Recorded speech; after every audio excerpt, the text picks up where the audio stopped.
This painting is one of a series that I did in the 60s in London when I was greatly influenced by Francis Bacon.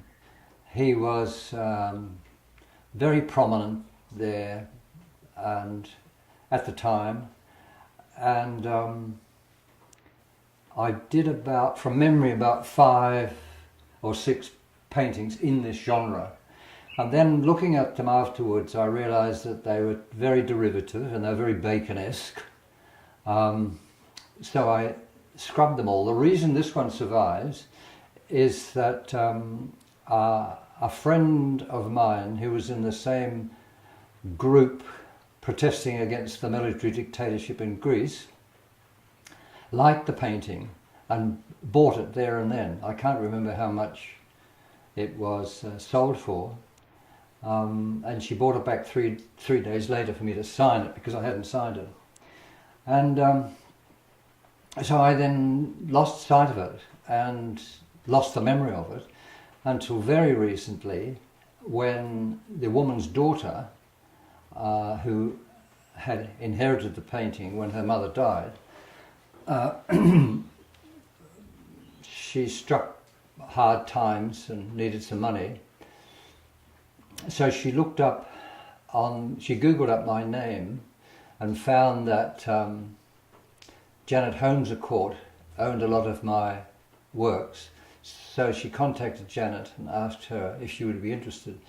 And as it happened, Janet was on her way to London the following week and met Joan Scott, the daughter of the woman who bought it. And Janet was enthralled with the paint. She loved it, so she bought it on the spot. It was painted in 1968, and as I said, there was a series, there'd be 5 or 6 like this, which I was dissatisfied with and scrubbed them. But ironically, a few years later, I met Bacon inadvertently in a pub. I worked in a menswear group in the West End, and there was a pub across from the shop where I worked, and I walked in there one day and there's the unmistakable figure, Francis Bacon. There were 2 or 3 people in the pub, so I just simply grabbed a stool, ordered a pint of best bitter and a roll, and then soon after that, Bacon moved his stool down next to me, and he said, in this beautiful voice, he had a beautiful speaking voice, "You're not from these parts, are you?" And I said, "No, I'm from Australia." And he said, "Strangely enough, that's the one place in the entire world that I have had no desire to visit whatsoever." It was very funny. Anyway, then after we'd had a beer, he then bought me a beer and we chatted away. I can't remember what, but I felt very reluctant to let him know that I knew who he was. I don't know why. It was just, where would the conversation go after that? So I pretended I didn't know who he was, and he asked where I worked, and I said over the road. And then he said, "There's a much nicer, quieter pub in Frith Street. Do you think we could go around there?" And of course I realised that not only was I in the company of one of the greatest artists in the world, but also one of the most notorious homosexuals. And this was a pickup. So I said, well, look, I didn't want to offend him. I said, I've got to go back to work, I'm sorry, And then he said something like, he wished that I could have come to Frith Street with him. And then he just said that he thought I was a lovely boy. So that was the story of meeting Francis Bacon. At that time, I was searching for different means of making a painting, let's call it that, making a painting. And what I would do was a drawing on big sheets of paper, and then cut the drawing up and using the paint as an adhesive, an enamel paint as an adhesive, shift the shapes around until I'd reached a satisfactory conclusion. And then after the paint was set, I'd bleed and brush colour into it, very similar to what I've done here. So it was just an experimental period that I worked through. There are some examples of that, I think, in the Holmes Court collection, which in effect is a kind of it's like a collage. If you look closely at the painting, you can see the lines, the lapping lines of the paper. Sometimes I'd leave a gap there and wash the black off, and the lines would stay there. But it was just an experimental technique that I fiddled around with for a couple of years, and there are, as I say, still surviving works done with that technique. This was an entirely different technique altogether, based really on a collage treatment. It doesn't look like a collage, but the origin of it would be in that discipline. In Greece I couldn't afford canvas. They didn't sell canvas on the island, and if you wanted stuff like that you had to go to Athens to do it, and that was expensive. So there were sheets of archival paper that I'd rolled up and taken with me from Australia. It wasn't Arsha's paper, but it was archivally sound. So they were quite large. They would be as big as this. And so the works in Greece were done in oils on the primed paper, so that when I got to London, I unrolled them, flattened them out, and mounted them all onto canvas, except this one and several others were mounted on hardboard and then stacked in racks and sent to Australia for exhibition. It was never exhibited. It was at the house that we shared in West London with John Williams, and John used to have friends come, and they'd all come up to the studio and have a look. So this painting and the others that I made with it were in the studio when Joan Scott, the woman who bought this painting, saw it. So the others never saw the light of day, and this one would have gone the same way if it hadn't been for Joan Scott coming to buy it. So she liked it, she bought it, and to me it just disappeared. I never thought of it again until Janet rang me and said, "I've got this fantastic painting of yours done in 1968. Would you like to see it?" So she brought it down, and it was pretty grubby, so I stripped it back to the original state and re-waxed it, and here it is. I think it was one of the most significant periods, both politically and artistically, to be in the UK.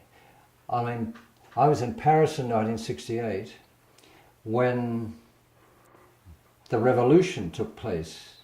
It was called a revolution, where there was a similar outbreak of resentment directed towards the capitalist system, because that's what it was, very much in line with what is happening in the Arab states today. It's a very similar thing, except the advantage that, and the Wall Street thing, the advantage that the young people and university students have today is that they're in contact with each other on the mobile phones. What we had to do in those days was either telephone or jump on your bike and go and invite them, or send letters. It was much a slower process, but it had something of the same sense of outrage about the excesses of the capitalist system, the way it disadvantaged young people, and the economic priorities went to the wealthiest people in the land, and it's still the same.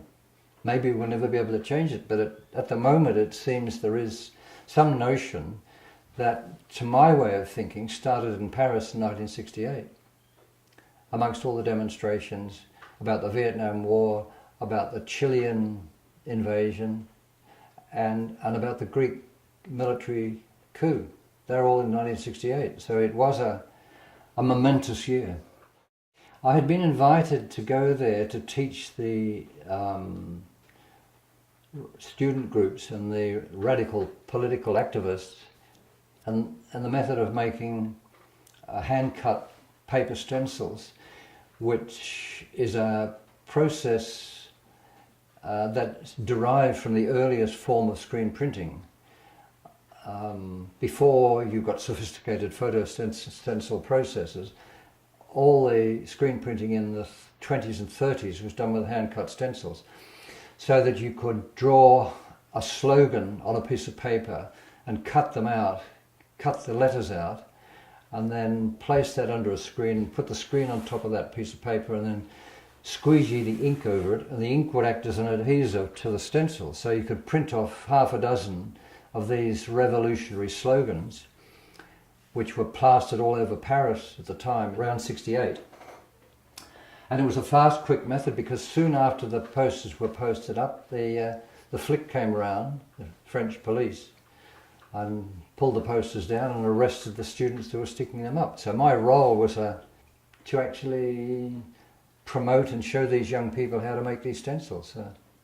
It was a very interesting week or two that I spent in Paris. I'd gone as a representative of this group that I belonged to in London that was formed about the Greek military coup.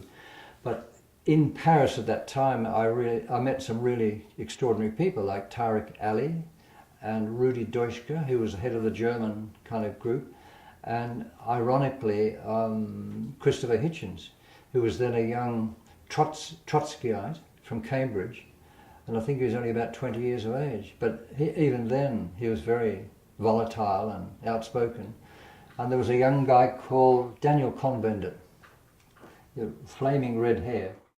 None of us gave any credence to the significance of it. It was just unbelievable. Now, looking back, and writing about this in the memoir, there were extraordinary times. I was working in the studio in the house we shared with John, and at the same time working in the display section of a group, a menswear group, making all their posters and their promotional material in a commercial sense. But at the same time I was involved with this radical movement for the restoration of Greece and democracy. And through my involvement with that group, I came to meet people like Molina Mercouri, Jules Dachin, the French film director, Andreas Papandreou, the son of George Papandreou, who was deposed by the military colonels, and several extraordinary people that were very prominent in the theatre and the arts. It was mainly the arts people who seemed to be those most, not affected, but outraged by this overrun of Greece, which was then seen by the intelligentsia in Britain as the rape of democracy. I mean, this is where democracy started in Greece, and this is what gave momentum right across the board. It wasn't just a bunch of radical socialists or communists that were so outraged or active in that sense. It came right from the top level of the aristocracy, right down to the trade unionists working for Ford in Dagenham. Yeah. So, I mean, we had Bertrand Russell address us at one stage. Wonderful. He was 90-something and still had all his faculties and a great presence. He was just extraordinary. Yeah, so those things are really what informed a lot of my work at the time, and the obvious influences of the British artists and the American artists who were showing in Britain. But Bacon was the most significant figure. He had an extraordinary effect on a hell of a lot of young artists. But I realised that it was wrong to try and emulate him in some way, because you end up looking like a third-rate Francis Bacon. I didn't want that. So I recognised that, but too late to knock this one off. he was an extraordinary character. He used to spend half his life underground in the Colony Club in Soho. Stay there till sort of 5 and 6 in the morning, gambling and drinking, and he never had any money. And there's a lovely story because he'd surface about 7 o'clock in the morning with a hangover and stony broke because he'd bet all his money away. And there's a little Cypriot Greek cafe at the top run by a guy called Jimmy. In Greek it's Dimitri. And Jimmy was a very sweet little guy, always obliging, and he liked Francis Bacon, didn't know who he was, but he liked him as a person.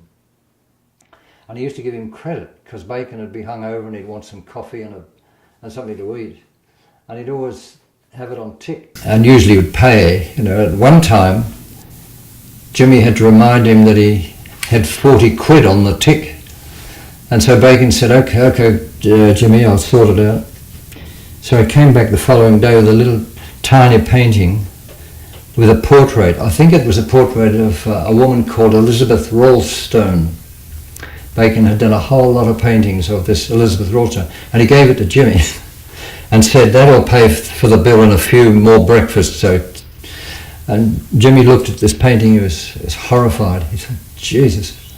And so he put it down, but too polite to say anything, he put it down by the till. And about 4 months later, one of the curators, either from the National Gallery or from the Tate, came in and spotted it and said to Jimmy, that's a Francis Bacon painting. And Jimmy said, yeah, isn't it bloody awful? And Jimmy said, I don't know what to do about it. And the curator said, well, let me tell you, it's worth £2,000 or £3,000. And of course, this really it's a lovely story because I think Jimmy had it in his mind to sling it out in the tip fairly quickly and was going to carry the 40 quid bill from Bacon. But I'd love to know whether the Tate bought it or a gallery bought it and gave the money to Jimmy. I'd love to know.